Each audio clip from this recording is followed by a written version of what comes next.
What's going on, everyone? It's Justin here, and today we're checking out the new Samsung Galaxy S25 Edge. And now that I have my hands on it, I'm going to talk about what it's about, some of the compromises, whether this phone makes any sense, and if it is worth it. Because in Canada, I paid almost $1,900 for this device, and I will say there are some compromises that you're going to have to decide whether or not it makes sense to purchase this phone. Just go with the S25 Ultra if you don't really care about how thin it is, or get a different phone entirely. So I've honestly been pretty excited about this device since it was initially announced, and with the rumors of the iPhone 17 Air, it's kind of become a game of who can make the thinnest phone all over again. And I feel like when we reviewed the Samsung Galaxy S25 Ultra, a lot of how it was compared was against some of the other flagship phones from China that just seemed to offer more. And if they were natively available in North America, I mean, it would kind of put some pressure on a bit of complacency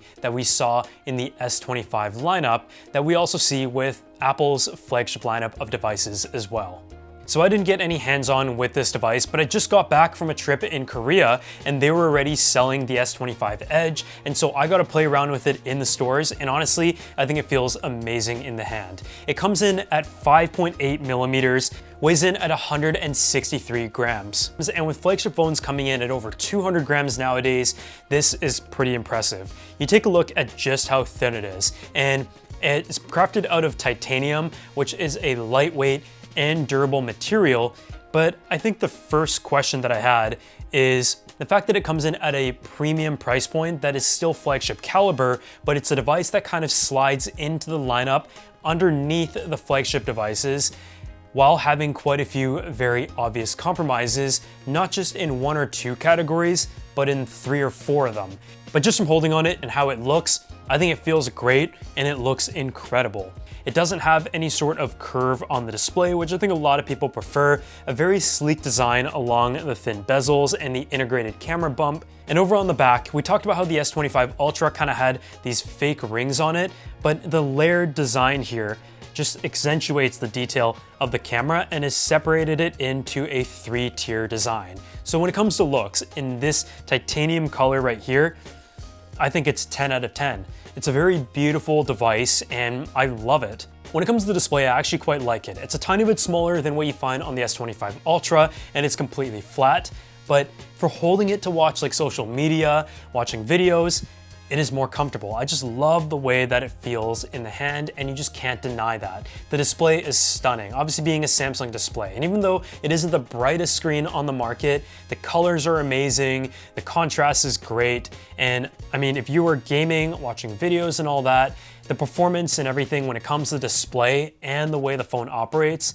is great.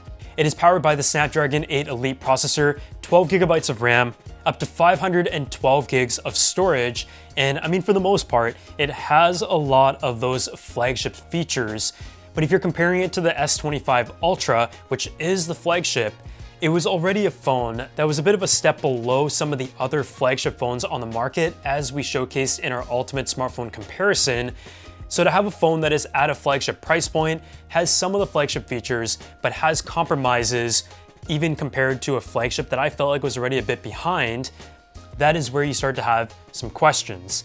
Is it a feat of engineering, the fact that they were able to make a device so thin and small, or is it only impressive if the compromises are minimal?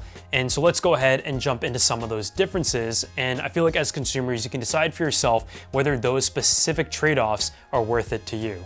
So for starters, the battery. It is 3,900 milliamp hours compared to 5,000 milliamp hours. And on the 5,000 milliamp hour battery of the S25 Ultra, I was able to get about a day and a half, not quite 2 days. And on the S25 Edge, I would say you can expect to get about 1 day. That is one of the main things that you're always gonna have to give up when it comes to making a smartphone thinner. I don't really fault Samsung for that, but it is just the way it is. In addition to that, the thermals. Having a smaller battery not only attributes to a thinner size, but it also comes down to thermals. It also uses Gorilla Glass Ceramic 2 compared to Gorilla Glass Armor on the Ultra, and it also lacks the anti-reflective coating. So even though it is still a very durable display, they did have to make some changes just to slim it down a tiny bit more. In addition to that, it is also only able to charge at a wired speed of up to 25 watts compared to 45 watts on the S25 Ultra.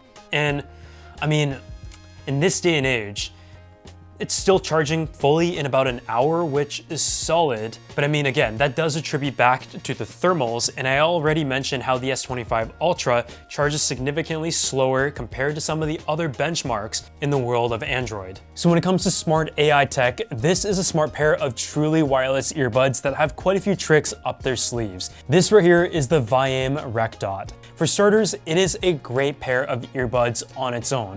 It has support for high-res audio, has 11mm drivers, direct control from the earbud itself, and it also has active noise cancellation.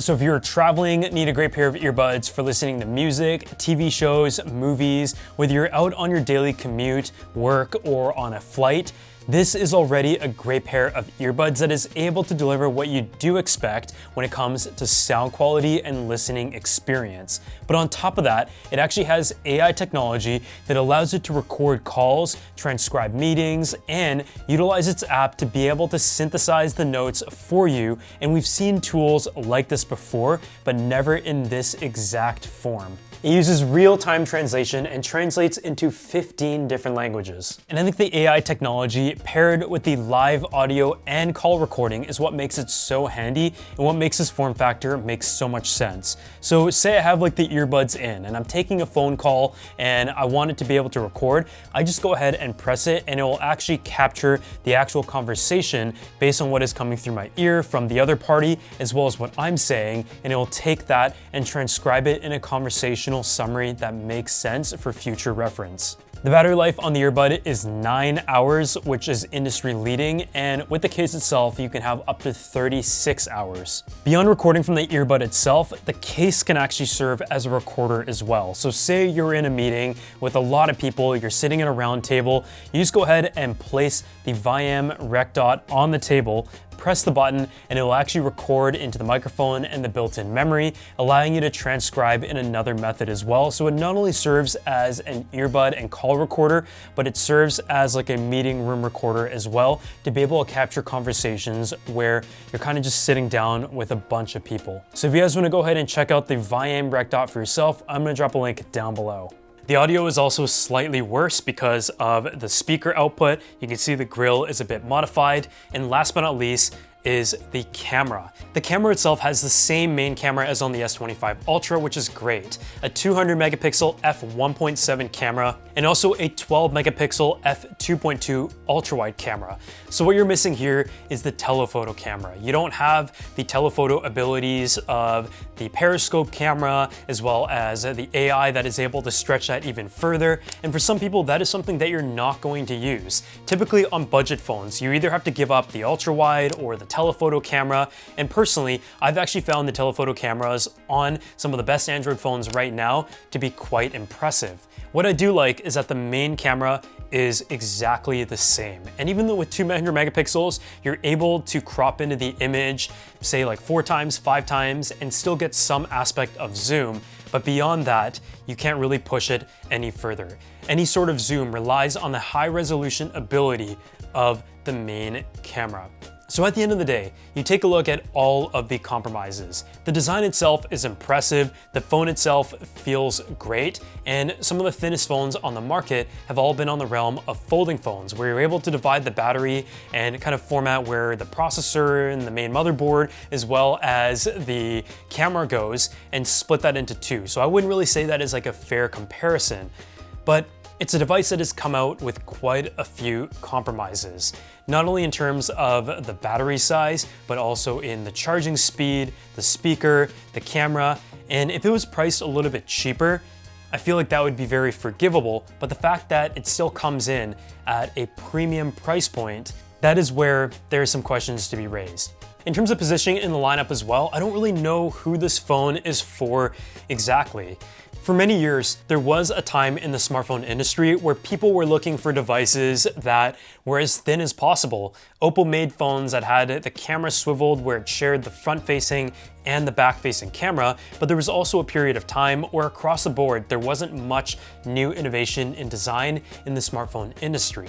And it feels like in the last year or so, companies are back to trying to make thinner devices with some improvements in battery technology and innovation, as well as being able to kind of re-engineer things, while camera bumps have kind of gotten bigger and designed in different ways to fit better optics. And I think that is what it's down to.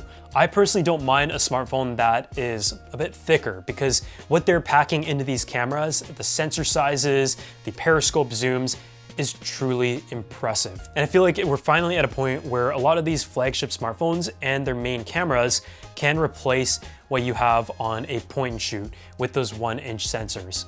So you can almost say, I don't really understand who this is for in the lineup, but that doesn't really matter. If you're someone who likes a thin phone, feel like it is worth the money, then go ahead and purchase it. But I just don't feel like it's going to be a very popular device. If you're in like the Samsung ecosystem, I feel like you might as well just go for the S25 Ultra. It's a phone that fits good in the hand, has no compromises, better battery life, and it also has better thermals, and you get a great zoom camera as well. If you guys want to see like a full comparison though, compared to some of the other Chinese flagship phones on the market, that is where the decision becomes more interesting. But if you're just picking between the S25 Edge and the Ultra, I feel like more often than not, the S25 Ultra just makes more sense. So if you guys enjoyed this video, make sure to go ahead and drop a like, subscribe to the channel, and I'll see you all in the next one.